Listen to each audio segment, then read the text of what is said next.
जी बिल्कुल, इस वक़्त मैं स्वात के सयाहती मुकाम बालासुर टॉप पर मौजूद हूँ और ये काफ़ी खूबसूरत इलाका है। यहाँ से ऊँचे-ऊँचे पहाड़, घने जंगलात का नज़ारा किया जा सकता है।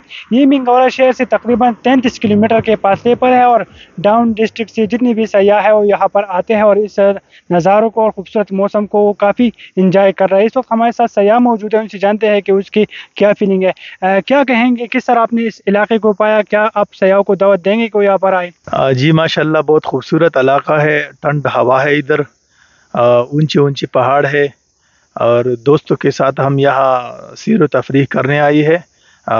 इस मकाम का नाम बालासुर है और बहुत खूबसूरत जगह है। बाकी सयाहों को हम दावत देते हैं कि आइए, स्वात के पुरफ़िज़ा और पुरअमन मकामात से लुत्फ़ उठाइए। बहुत शुक्रिया जी, आपने उनकी बातें जानी तो उन्होंने सयाहों को पैगाम भी दिया कि आप यहाँ पर आ सकते हैं और सड़क भी बिल्कुल बेहतरीन है, आप अपनी गाड़ी में भी आ सकते हैं और इन खूबसूरत नज़ारों को, ऊँचे-ऊँचे पहाड़ों को आप खूब एन्जॉय कर सकते हैं। जी। दोनों मज़े नहीं, मज़े ही नहीं भैया।